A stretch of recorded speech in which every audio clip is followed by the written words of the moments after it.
Hola a todos y gracias por sincronizarnos nuevamente. Cierra esta segunda jornada de la cuarta semana del ciclo de ponencias América Invertida con tema Iconografía, Patrimonio y Teoría, Andrés Felipe Rocha. Él es estudiante de Historia del Arte e Historia con opción en Sociología y opción en Antropología en la Universidad de los Andes, Colombia. Si bien en el programa figura el título Límites epistemológicos de las elaboraciones artísticas para la heurística histórica, un aporte desde la sociología del conocimiento, ha habido un cambio de último momento y la ponencia será presentada bajo el nombre de Categorías Mágicas y Ontologías Encantadas, hacia la descolonización de la materialidad. Le damos la bienvenida y agradecemos su participación en este evento de la Red Latinoamericana de Estudiantes de Historia del Arte. Felipe Rocha presenta en esta ponencia un recorrido por diferentes concepciones teóricas respecto al modo de abordar el problema artístico. Así, analizará qué define a nuestro objeto de estudio y por qué lo hace, proponiendo el camino que, en su entender, debiéramos tomar como historiadores del arte latinoamericanos en pos de descolonizar nuestra disciplina. En caso de tener preguntas, pueden hacerlas como comentarios en la transmisión de Facebook o acá por Zoom al final de la sesión, que habrá un espacio dedicado a ello. Bem-vindos ao América Invertida, com o tema Iconografia, Patrimônio e Teoria. Encerramos a nossa quarta semana com a apresentação de Andrés Felipe Rocha. Ele é aluno de História da Arte e História, com foco em Sociologia e Antropologia na Universidade de Los Andes, na Colômbia. O trabalho que será apresentado é Categorias Mágicas e Ontologias Encantadas em direção da descolonização da materialidade. Felipe apresenta neste trabalho um recurso para diferentes concepções teóricas quanto a como abordar o problema artístico.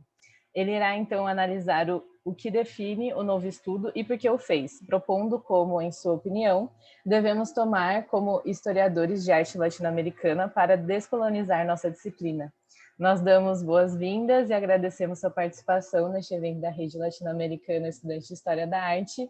E qualquer pergunta vocês podem deixar aqui no chat do Zoom ou fazer no comentário no Facebook. Obrigada. Felipe, te escuchamos. ¿Cómo están? ¿Me escuchan? Sim. Listo. Buenas tardes. Mi nombre es Felipe Rocha. Gracias, Macarena, por tu introducción. Como lo mencionaba Macarena al comienzo, esta es una ponencia que surge de una ponencia que presenté hace más o menos un año en un congreso de historia en la Red Colombiana de Estudiantes de Historia. Pero precisamente por el hecho de que este congreso se trata de historia del arte, pues decidí hacer algunas modificaciones para hacerlo más relevante a la disciplina de la historia del arte. Entonces, nada, empecemos de una vez. Hablar sobre la ontología de una materialidad, de una idea o de un ser necesariamente conduce a hablar de la epistemología a través de la cual se conoce esa materialidad, esa idea o ese ser. Por esa razón, en estos breves momentos, quiero hablarles sobre la epistemología que ha dictaminado las cualidades ontológicas de un gran número de materialidades en todo el mundo, pero particularmente para el interés que nos reúne hoy en nuestro continente. Antes de iniciar, y digamos corriendo el riesgo de parecer un determinista lingüístico, quiero recordar la corta pero certera afirmación de Wittgenstein cuando dijo en su Tractatus Logico-Philosophicus que los límites de mi lenguaje significan los límites de mi mundo. Con eso en mente, quiero invitarlos a pensar en la plastilina Play-Doh. Probablemente muchos de ustedes jugaron con esta masilla de pequeños o han observado a algún niño jugar con ella. Por ahora no pensemos en qué es la Play-Doh, sino más bien en qué se hace con ella.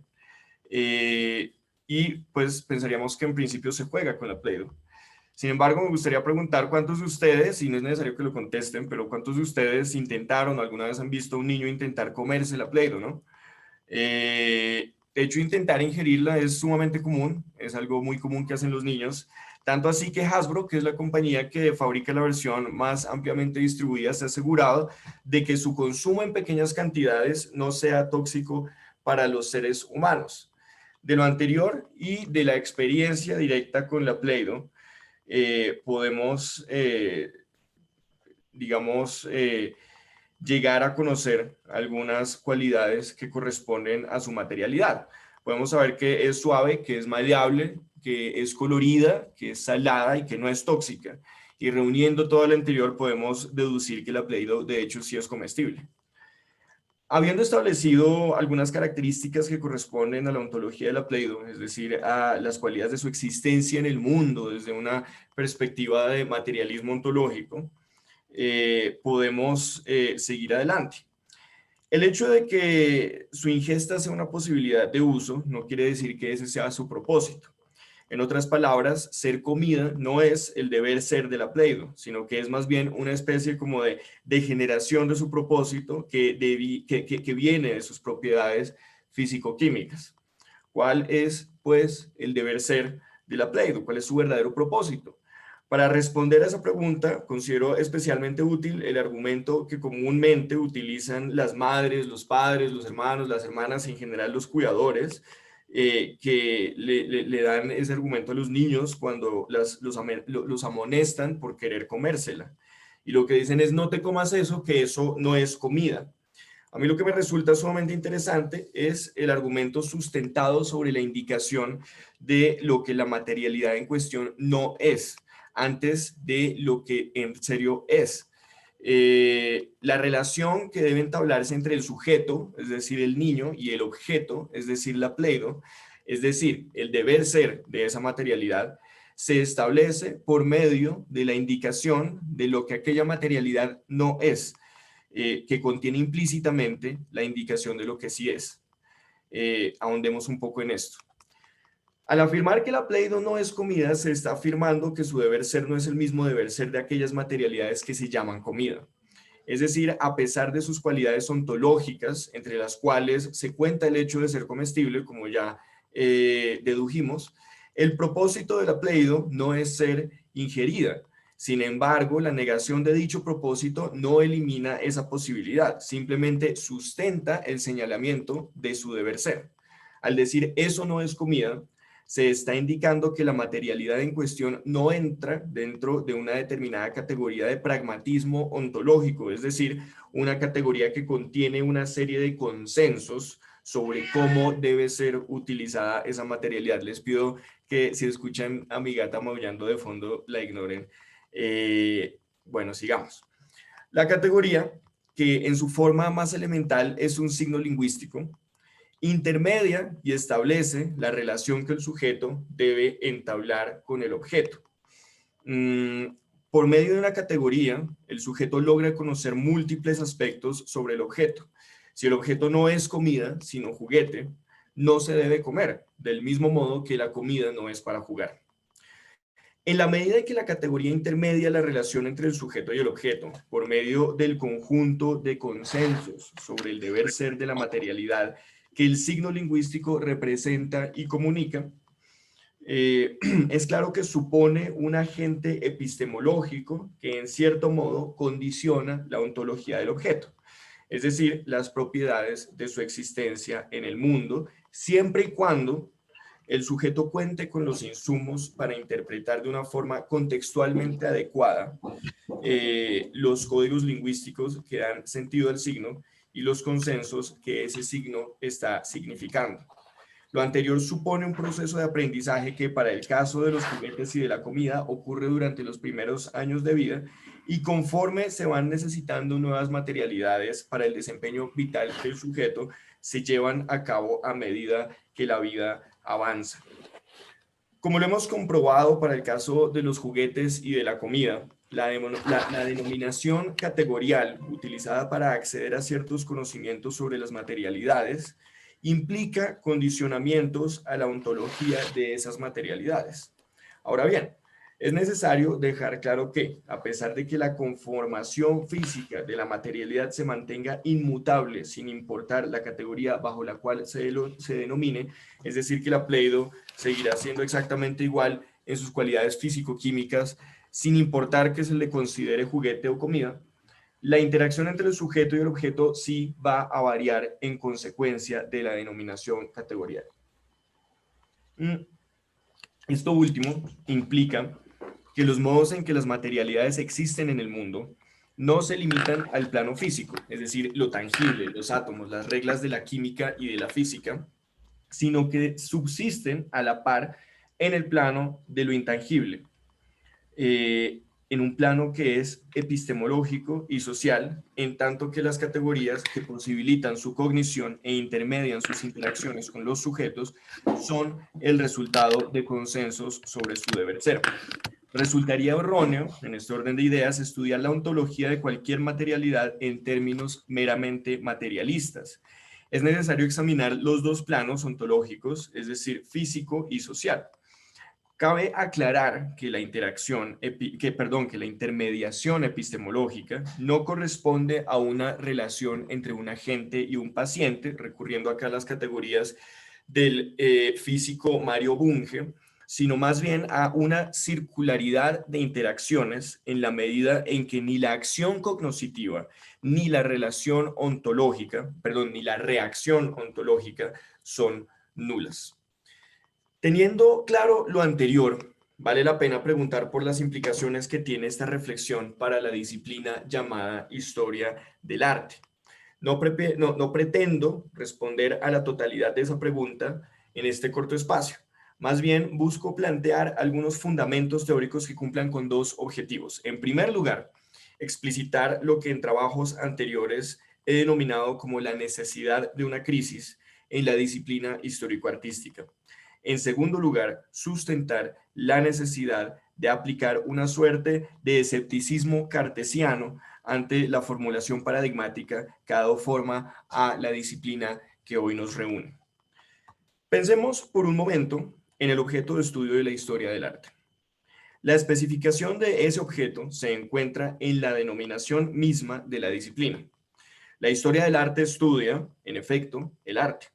Sin embargo, para poder estudiar el arte es necesario, en primer lugar, delimitar aquello que se considera arte. En pocas palabras, la historia del arte necesita, como primer requisito metodológico, especificar qué es aquello que estudia, diferenciar el arte de las cosas. Con el fin de cumplir ese requisito metodológico y de proceder posteriormente a sus extensas cavilaciones sobre visualidad, formalismo y materialidad, esta última utilizada en un sentido material más no ontológico, los historiadores del arte han recurrido a numerosas formulaciones teóricas que les han provisto de municiones argumentativas de carácter generalmente metafísico, con las que han defendido las delimitaciones, que son numerosas y no siempre congruentes entre sí, que han aplicado a su objeto de estudio. Varios ejemplos de dichas formulaciones resultan familiares por el impacto que han tenido en la disciplina. Es el caso de la idealización del artista de Vasari, de la que la historia del arte nunca se ha podido terminar de desprender realmente, de las consideraciones hegelianas y kantianas sobre la estética, de la reflexión idealista ontológica de Heidegger sobre la obra de arte, y de los planteamientos críticos sobre modernismo de Greenberg, entre otras. Resultaría inconveniente para este espacio conversar con cada una de estas formulaciones teóricas. Sin embargo, encuentro necesario interpelar a una de las que más relevancia ha cobrado en la actualidad, en tanto en gran medida ha trazado la base del entendimiento contemporáneo sobre aquello a lo que se le denomina arte. Hablo en este punto de El origen de la obra de arte de Martin Heidegger. En este texto, Heidegger lleva a cabo la que probablemente ha sido la última verdadera meditación realmente ontológica sobre el arte. En ella pone en relación la obra con la cosa, que es aquello de lo que se habla, y con el producto, que en alemán se entiende como das Zeug, que significa lo que nos circunda, donde quiera que miremos, en la óptica de un para. En este punto quiero aclarar que todo este segmento sobre Heidegger viene de los escritos de François Fédier, quien es uno de los estudiosos y traductores más importantes de Heidegger en la actualidad. Bueno, la utilidad para Heidegger de situar en paralelo esas tres categorías radica en que, en su orden de ideas, la existencia de una obra no radica en el espectro de las cosas ni de los productos, y de hecho es la obra la que posibilita la diferenciación entre las otras dos categorías. Cuando un sujeto se sitúa frente a una obra, no se encuentra frente a una materialidad que se revele como consecuencia de la evidencia que señala hacia su para, es decir, hacia su deber ser.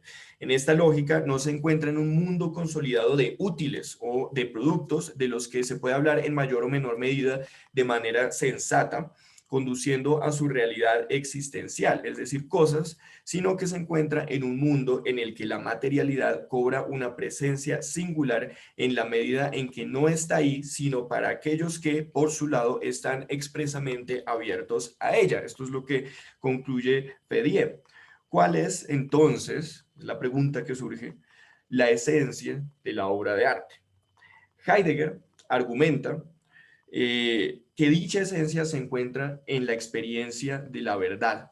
En tanto, la presencia de una obra extrae al sujeto del mundo de las cosas, del mundo de lo real, lo conduce a un mundo en el que el tiempo no se determina por los útiles, lo cual conduce a su veracidad, y en el que el espacio se distancia del sujeto. Es decir, son las cosas, perdón, son las obras las que hacen ser al tiempo verdadero y al espacio verdadero. Esa es otra conclusión de François Fedier. Ahora, la verdad a la que hace referencia Heidegger corresponde a la consideración griega sobre esa palabra. Se trata de una palabra que conduce directamente al idealismo platónico. La palabra aletheia guarda una estrecha relación con el verbo lántano, que quiere decir escapar. En la medida en que la verdad se trata de la interrupción de la experiencia trágica, del escape constante e inevitable de la sapiencia. El ser humano no puede más que rendirse ante la conciencia de que todo lo que sabe o cree saber es irresoluto y es siempre inalcanzable. Sin embargo, en breves ocasiones, dicho escape de la sapiencia se interrumpe y por algunos instantes el ser puede hacer frente a la realidad de lo que verdaderamente es. Aunque la verdad no aparece sino por algunos efímeros instantes, esto no imposibilita su recuerdo en la memoria. Heidegger llega a concluir que la obra de arte es una de las modalidades por medio de las cuales se guarda en la memoria el relampaguear de la verdad. Por último, en esta breve y realmente superficial recapitulación del origen de la obra de arte, me resulta necesario resaltar las consideraciones de Heidegger sobre el estatuto del ser de la materialidad. Plantea que el hecho de haber sido fabricadas desaparece en la utilidad de las cosas, es decir, de los utensilios, de das Zeug, y que ese hecho conduce a la restricción de la materialidad al estatuto de ser utensilio. En el caso de la obra de arte, su particularidad ontológica radica en el hecho de ser como tal. Su estatuto de ser, su modalidad existencial, no se reduce a un ser utensilio, sino que por el contrario, se proyecta singular y esencialmente en el hecho de que la obra es. Ahora, equipados con un entendimiento del planteamiento ontológico que Heidegger ofrece respecto a la obra de arte, es posible señalar dos características fundamentales que se desprenden de ese planteamiento y que son transversales a todas las formulaciones teóricas que se han sumado a la consolidación paradigmática de la delimitación del objeto de estudio de la historia del arte. En primer lugar, la obra de arte es un objeto. En segundo lugar, la obra de arte tiene características que la diferencian de los demás objetos, aquellos a los que Heidegger llama cosas o productos. En síntesis, la obra de arte es un objeto artístico. Esta afirmación, que puede parecer a primera vista una tautología, guarda un problema fundamental que se reduce al hecho de que, a pesar de que sabemos qué es una obra de arte, es decir, que es un objeto artístico, aún no sabemos qué es lo que diferencia al objeto artístico del conjunto de los demás objetos, de las cosas, de los productos o simplemente de los objetos comunes y corrientes. Para responder a este último cuestionamiento sería posible acudir a la reflexión que Heidegger nos ofrece. Sin embargo, dicha reflexión no satisface la pregunta, sino para un limitado conjunto de aquellos objetos llamados artísticos. Es decir, en la medida en que Heidegger sitúa el núcleo de la caracterización ontológica de la obra de arte en su relación con la experiencia clásica trágica de la verdad, es decir, de aletheia, no es posible entender dicha caracterización a objetos considerados artísticos que hayan sido elaborados por fuera del contexto o la influencia cultural de la Grecia clásica. Voy a ilustrar con el siguiente ejemplo. Una vasija moche se considera actualmente arte prehispánico. Esa denominación provee dos datos fundamentales sobre el objeto en cuestión. Sobre un objeto que, siendo artístico, proviene de una temporalidad y espacialidad que se ha situado consensuadamente bajo el nombre de prehispánico, con todo lo que ese nombre implica y que no necesito explicar. Ahora, la información que tenemos hasta el momento es que nos enfrentamos a un objeto que es artístico y a un objeto artístico que proviene del periodo prehispánico. Siguiendo el razonamiento de Heidegger, la cualidad ontológica que posibilitaría la denominación del objeto como artístico sería su existencia como tal, la cual conduciría a una experiencia de la verdad situada en la fenomenología del idealismo platónico. Sin embargo, resultaría inconcebible pensar que los habitantes de la costa norte del Perú, entre el tercer y octavo entre el tercer y octavo siglo de nuestra era, concibieran su alfarería con el idealismo platónico en mente. De modo que volvemos al problema inicial, teniendo en cuenta que es imposible situar a la materialidad en cuestión en un contexto cultural que posibilite su caracterización ontológica, al menos en los términos que Heidegger propone. Volvemos a la pregunta por la diferenciación entre los objetos artísticos y los simples objetos. Todo lo anterior conduce a un problema que en principio se presenta como lingüístico, pero que al analizarlo en detalle se revela como epistemológico y ontológico. Para explorarlo es necesario recordar las dos premisas que sentamos al comienzo de esta reflexión. En primer lugar, que las denominaciones categoriales suponen condicionamientos a las ontologías de las materialidades categorizadas. Y en segundo lugar, que las categorías son signos lingüísticos que contienen y manifiestan consensos sobre el deber ser de las materialidades que categorizan. Teniendo claro lo anterior, es posible entender el problema en cuestión. Partimos de la premisa de que nos enfrentamos a un objeto artístico. Dicha premisa nos ofrece dos datos, a saber, en primer lugar, que es efectivamente un objeto y en segundo, que es de hecho artístico. Concentrémonos por ahora en el primero. El hecho de que se trate de un objeto implica que existe. De ello se desprende una pregunta: ¿dónde existe este objeto? Dado que es un objeto que existe, es posible saber que existe en el mundo material. Esto último implica que es cognoscible, es decir, que es posible llegar a conocer este objeto. Dado que existe y que se encuentra en el mundo material, la pregunta que surge es ¿cómo se puede conocer? Y la respuesta a esa pregunta es por medio de los sentidos que nos permiten percibir en el plano sensorial, es decir, la vista, el tacto, el oído, el gusto, el olfato, etc. Sin embargo, para poder interactuar con el objeto en cuestión, no basta con percibirlo sensorialmente, como hemos establecido anteriormente, porque es necesario significar al objeto en la lógica de un deber ser, es decir, de un consenso consolidado.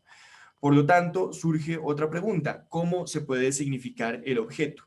En tanto se trata de un consenso sobre el deber ser del objeto, y sabemos que dicho consenso se manifiesta en la forma de un signo lingüístico que hemos llamado denominación categorial.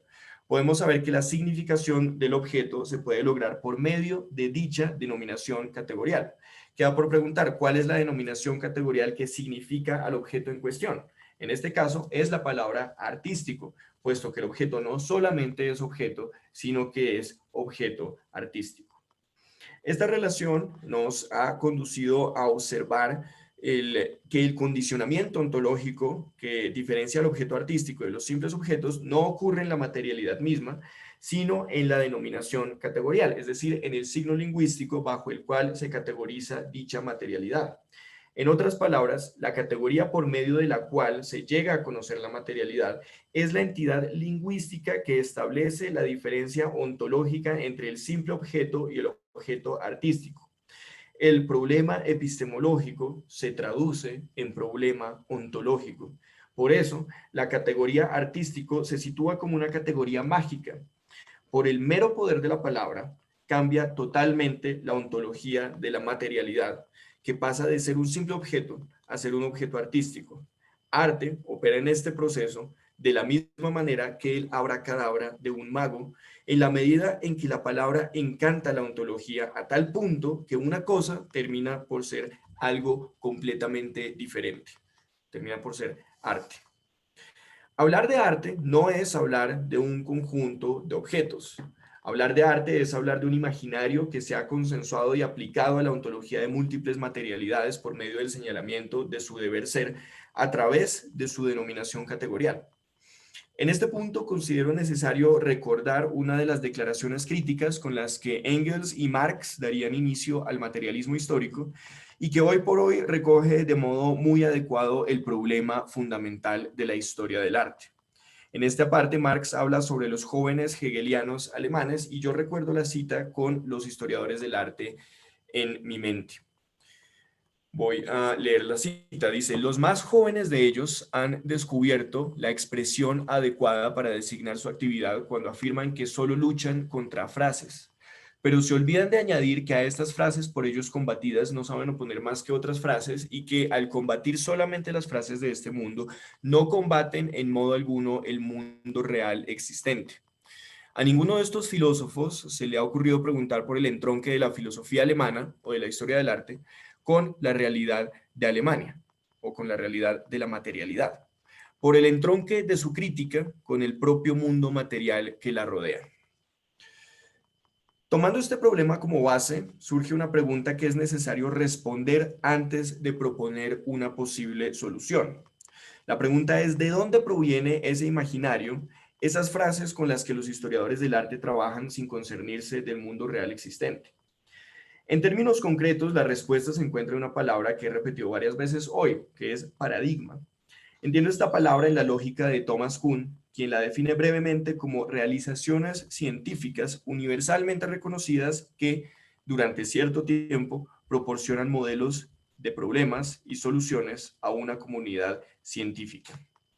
A pesar de que la historia del arte no se cuenta, perdón, a pesar de que la historia del arte no cuenta con un paradigma en el sentido estricto, en la medida de que sus procedimientos, problemas y soluciones no se rigen por una realización unívoca y universalmente reconocida, y por lo tanto no se lo puede considerar lo que Kuhn categoriza como ciencia normal, la sola enunciación de la nomenclatura disciplinar conduce a un consenso que debe subsistir entre todos aquellos que quieran participar de la historia del arte, que existe aquel objeto de estudio que sea categorizado como arte. La aceptación de ese consenso implica la aceptación del encantamiento ontológico que he explicado con anterioridad.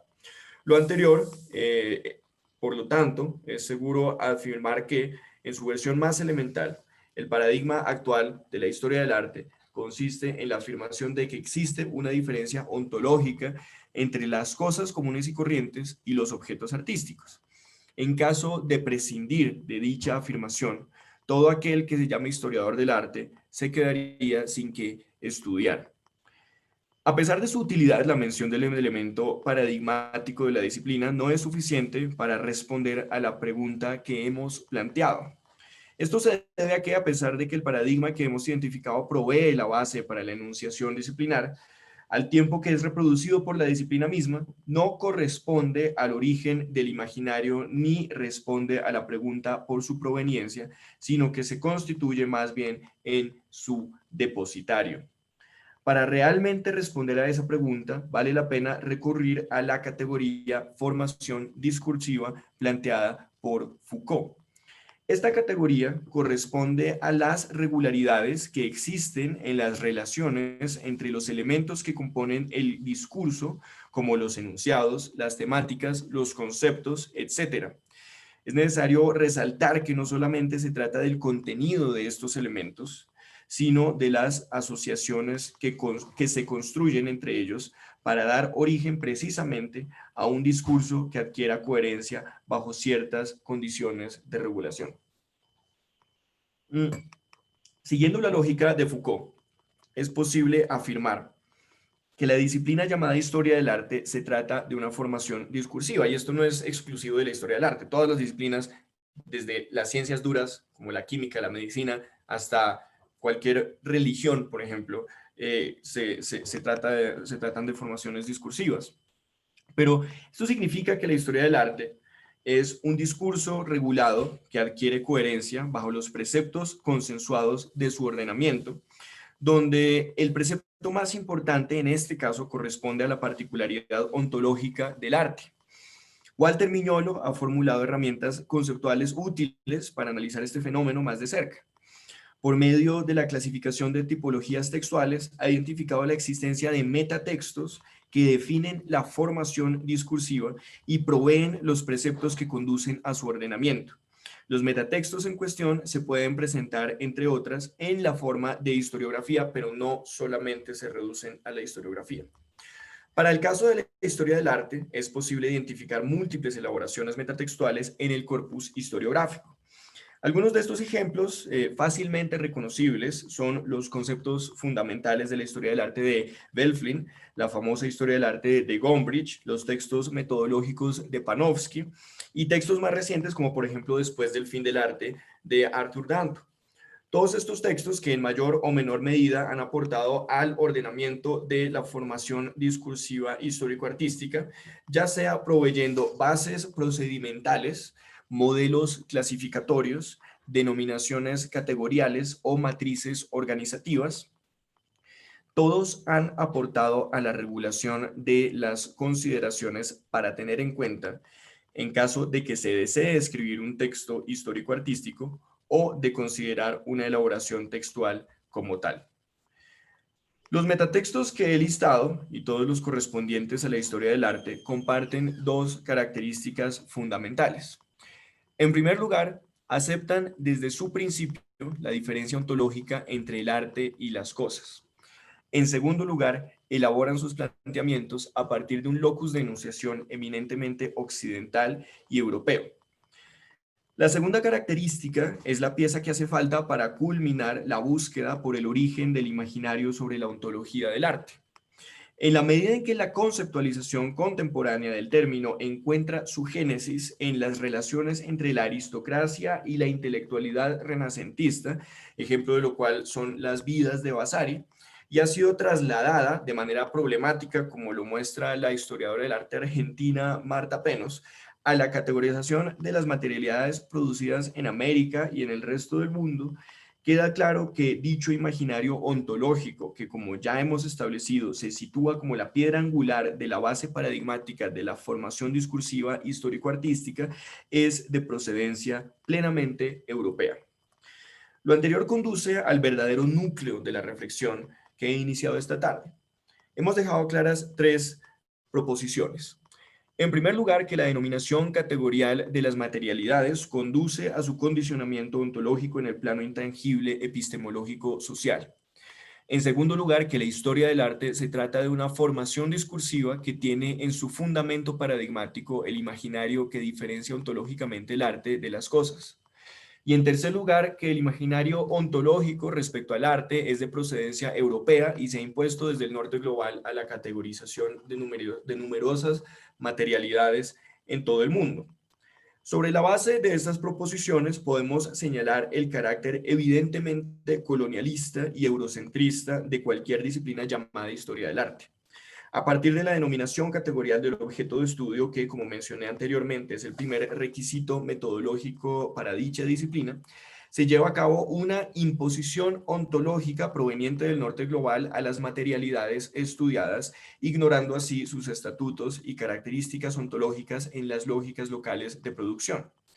Antropólogos como Arjun Appadurai y Alfred Gell han contribuido al planteamiento teórico de este problema, pero no le han hablado directamente a la historia del arte como disciplina académica. Considero necesario hablar directamente a la disciplina y más aún a historiadores e historiadoras del arte jóvenes y provenientes de Latinoamérica como nosotros, en la medida en que es necesario problematizar la perspectiva desde la cual estamos estudiando nuestras propias materialidades y las materialidades de lugares que en una lógica de la geografía del conocimiento no forman parte de la hegemonía de la verdad. El historiador Mauricio Nieto ha planteado en su reciente libro que, abro comillas, la característica distintiva del eurocentrismo no es su capacidad de excluir a otros, sino más bien lo contrario, la capacidad de domesticar, de transformar lo desconocido en algo familiar, esto es, incluir lo extraño dentro de sus propios marcos de referencia. La historia del arte se ha constituido como una disciplina instrumental en ese proceso de domesticación e inclusión de lo extraño en los marcos de referencia europeos para el caso particular del estudio de las materialidades. Siguiendo la lógica de todo lo anterior, resulta útil acudir a la conceptualización que Boaventura dos Santos lleva a cabo con respecto a la asimetría característica en la relación entre saberes. Voy a iniciar la lectura de una cita larga. La dificultad de la comparación entre saberes reside en que las relaciones entre saberes son ensombrecidas por una asimetría. En principio, cada saber conoce más y mejor sus límites y posibilidades de lo que los límites y posibilidades de otros saberes. Esta asimetría constituye lo que llamo diferencia epistemológica. Esta ocurre en las relaciones entre saberes vigentes en la misma cultura y aún más intensamente en las relaciones entre saberes vigentes en diferentes culturas. Esta asimetría es compleja porque, siendo epistemológica, se manifiesta menos como una cuestión epistemológica que como una cuestión política.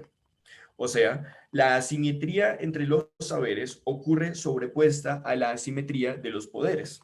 En términos de tipos ideales, hay dos modos opuestos de accionar esa asimetría. La primera consiste en maximizarla, llevando al máximo la ignorancia al respecto de otros saberes, o sea, declarando su inexistencia. A este modo le llamo fascismo epistemológico porque constituye una relación violenta de destrucción o supresión de otros saberes. Se trata de una afirmación de la fuerza epistemológica que oculta la epistemología de la fuerza. El fascismo epistemológico existe bajo la forma de epistemicidio, cuya versión más violenta fue la conversión forzada y la supresión de los conocimientos no occidentales llevada a cabo por el colonialismo europeo y que continúa hoy bajo formas no siempre tan sutiles. Ahí se acaba la frase de Dos Santos. Como ya lo he dicho en ocasiones anteriores, resultaría radical y desproporcionado llamar fascista a la historia del arte. Sin embargo, resulta claro que sus procedimientos se fundamentan sobre una base paradigmática que implica el epistemicidio. El señalamiento de las falencias que he llevado a cabo reclama la proposición de, cuando menos, la posibilidad de un camino para dar pie a una solución. He encontrado que dicho camino se encuentra en el rigor epistemológico. Sé que no es suficiente mi planteamiento y no es mi intención plantearlo como inmejorable. Sin embargo, permítanme ofrecer dos elementos que considero imprescindibles para comprender aquel camino y para emprender aquel camino. La sociología del conocimiento, en primer lugar, y la apuesta por la complejidad y su historicidad, en segundo. En su ya clásico texto, La construcción social de la realidad, Peter Berger y Thomas Luckmann han argumentado que el mundo de la vida cotidiana encuentra su origen y sustento en la cognición de los miembros ordinarios de la sociedad. Lo anterior quiere decir que, por medio de una dialéctica cognoscente, los actores sociales manifiestan al tiempo su propia individualidad y el mundo social e internalizan este último como una realidad objetiva. En dicho orden de ideas, la experiencia del mundo social y de las relaciones sociales entre actores se encuentra mediada por esquemas tipificadores que ayudan a aprehender, asimilar y comprender a los demás actores presentes en la particularidad de su red social. De dicha aprehensión y comprensión mediada por esquemas tipificadores se derivan objetivaciones, es decir, manifestaciones materiales de la cognición humana, identificables e interpretables para otros actores sociales por cuanto hacen parte de un mundo social común. De todo lo anterior precedente, es posible razonar que, en primer lugar, las producciones materiales de la actividad humana objetivan los esquemas epistemológicos que son producto de la interacción social y que al tiempo producen y reproducen, siguiendo acá las elaboraciones sobre reproducción social de Bourdieu, la realidad socialmente construida, el hábitus. Y en segundo lugar, que la comprensión e interpretación de dichas producciones materiales objetivantes está mediada y hasta cierto punto determinada por aquellos mismos esquemas epistemológicos producidos y reproducidos socialmente. Todo lo anterior conduce de vuelta al materialismo histórico plenamente marxista. Encuentro relevante en este punto recordar el fundamento que Marx planteó en cuanto a su entendimiento sobre el motor de la historia. Abro comillas. El hombre mismo se diferencia de los animales a partir del momento en que comienza a producir sus medios de vida. Cierro comillas. Aunque dicha afirmación no es del todo acertada desde un punto de vista biologicista, refleja el núcleo de la propuesta materialista histórica. En tanto, la investigación histórica parte de las condiciones materiales de vida y su modificación por cuenta de la acción humana, la producción de los medios de vida y, por extensión, la producción de la vida material del ser humano son problemas centrales de la historia.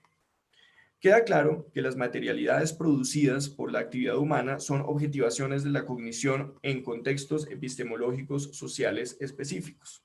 En otras palabras, son elaboraciones materiales derivadas de la realidad socialmente construida en la que se hallaba inmerso el actor social que las fabricó al momento de su producción. Esto último no representa realmente nada novedoso para la disciplina histórico-artística. Sin embargo, al reunir los planteamientos que he expuesto sobre el desencantamiento ontológico con las herramientas de la sociología del conocimiento y el retorno al materialismo histórico, se abre un camino teórico y metodológico claro y riguroso que ofrece una alternativa promisoria para la atención de los problemas que he señalado.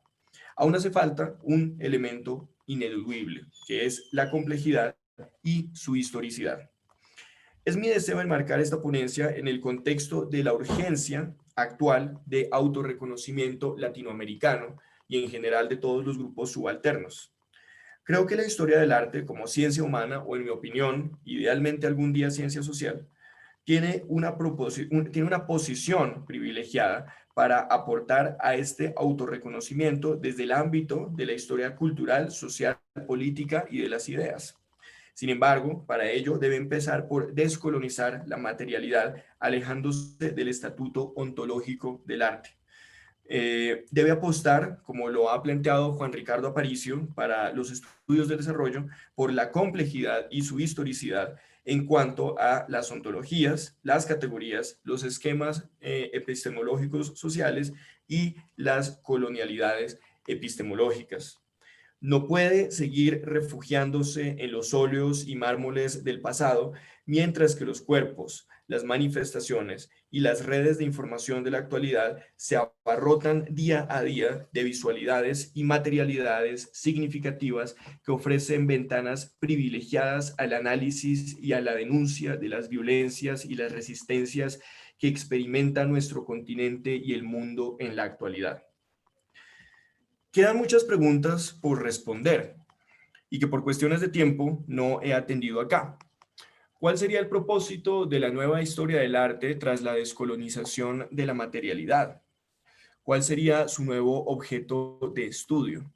¿Qué metodologías utilizarían? ¿Cómo se involucrarían los procesos sociales de la actualidad en el estudio de esta historia del arte? ¿Cómo estudiar al arte contemporáneo que ha sido producido en la lógica del imaginario ontológico que critiqué en esta ocasión? Todas estas preguntas tienen respuestas que nos corresponden a nosotros plantear y desarrollar. Por ahora, culmino con la siguiente invitación. He hablado esta tarde en la primera persona del plural. Mi dicción no va dirigida a la enunciación de un consenso académico, sino a acudir a cada uno de ustedes, más que como historiadores e historiadoras del arte, como latinoamericanos y latinoamericanas, como sur global. Va orientada a reconocernos como una unidad diversa que merece pensarse a sí misma desde su propia diversidad epistemológica y ontológica. La poeta y activista feminista Muriel Rukeyser decía que el mundo no está hecho de átomos, está hecho de historias.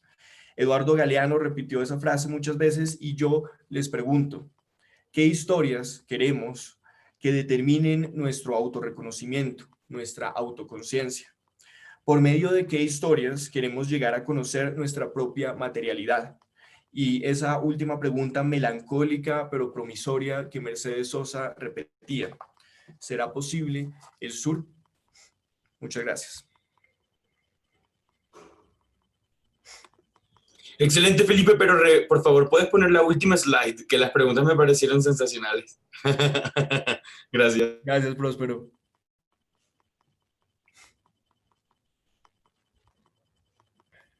Bueno, muchas gracias, Felipe, por tu participación.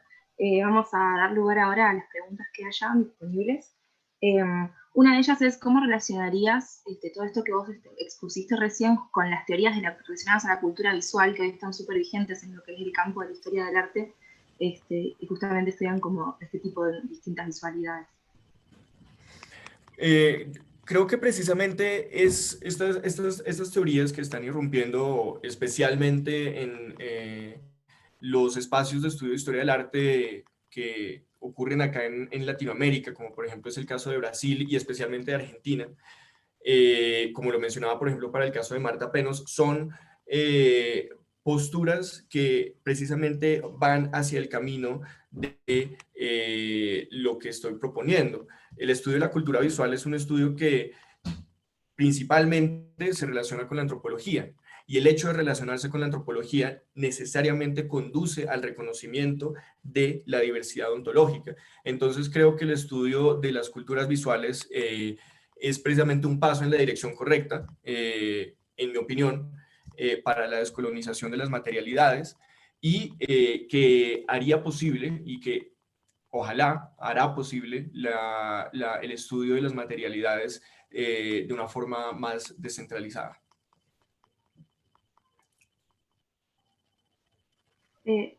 Buenísimo. Acá tenemos otra, que sería, ¿podríamos hablar de la red de relaciones entre artista, obra y público como objeto de estudio? ¿Puede que el arte contemporáneo se aproxime en nada a este imaginario? O sea, al anterior al que vos criticas. Ahorita me repites la segunda. Voy a responder la primera.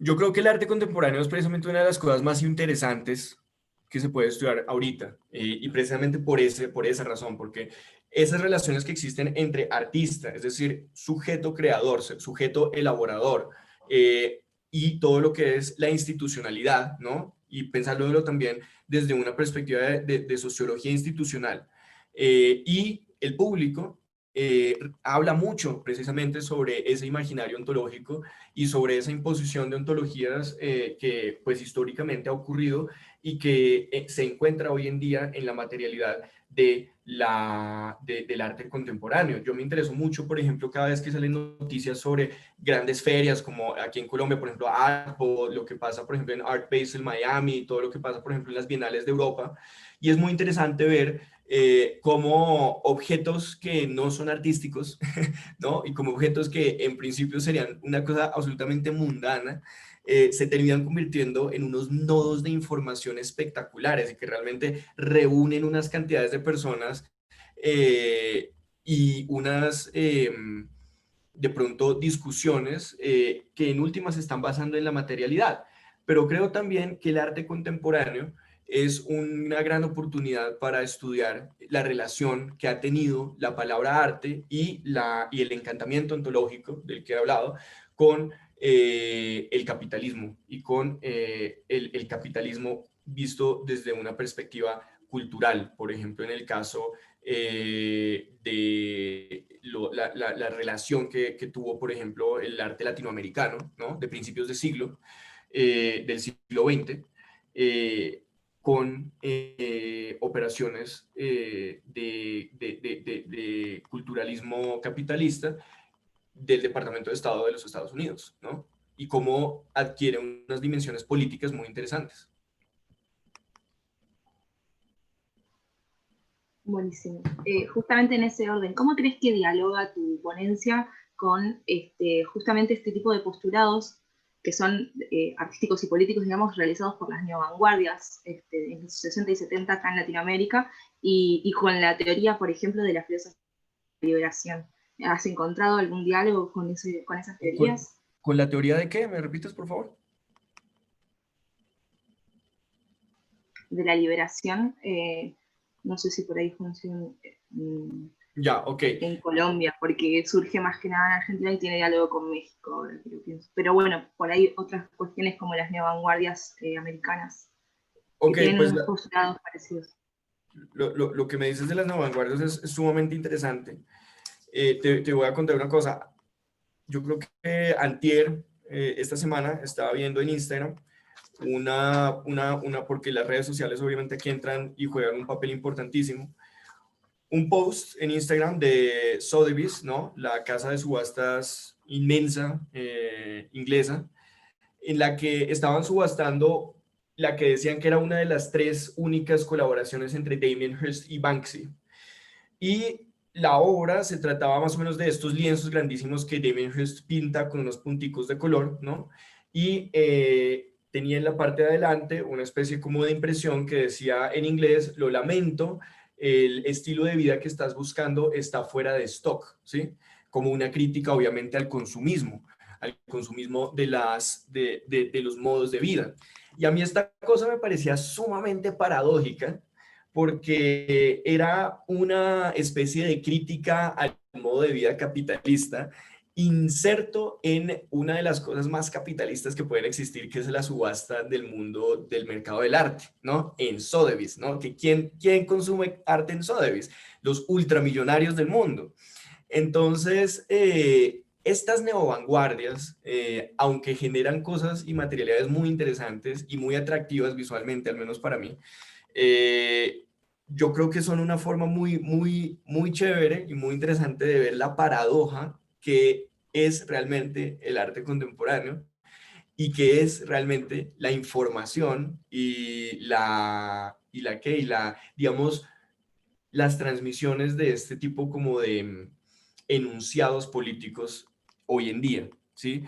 En el que se ha instrumentalizado esta materialidad para transmitir unas cosas políticas, pero que están entrando en choque con precisamente sus formas de ser distribuidas y de ser consumidas. Entonces creo que el arte contemporáneo es una fuente impresionante realmente para estudiar eso. Ya como lo que tú hablas de las teorías de la liberación, yo lo he visto más desde un punto, bueno, de colonial, es evidente, ¿no? Eh, Tampoco se trata, pues, de entrar a una especie de chauvinismo teórico, ¿no? De decir solamente lo que se produzca en Latinoamérica tiene validez y no queremos escuchar nada más que venga de otras partes. Pero creo que lo importante es el sentido crítico y ver todas las cosas a través de una mirada crítica. Buenísimo. Bueno, cerramos entonces con una última pregunta que dice, ¿qué posición tiene el estudio del patrimonio en esta propuesta? Eso es sumamente interesante. Y de hecho, eh, es muy relevante, ¿no? Todo lo que ha pasado con Black Lives Matter, ¿no? Todo lo que ha pasado, por ejemplo, acá en las diapositivas anteriores había una imagen de los indígenas Misak acá en Popayán, cuando tumbaron una estatua del conquistador Sebastián de Belalcázar, todo lo que ha pasado, por ejemplo, en Chile, alrededor de las estatuas de Colón, todo lo que ha pasado en Estados Unidos, alrededor de una cantidad de estatuas.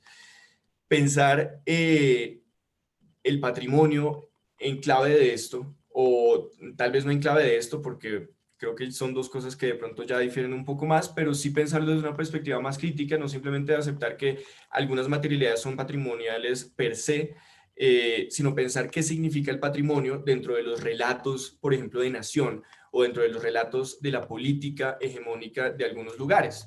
Yo personalmente no estoy en capacidad, porque no es mi tema de estudio, de hablar de patrimonio, pero creo que sí aquí hay un campo bastante grande y precisamente por eso la invitación es a que todos participemos de esta discusión, porque pueden salir cosas interesantes de acá.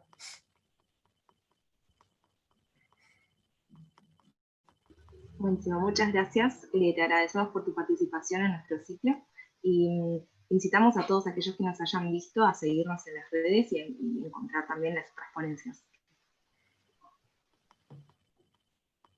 Gracias a ustedes.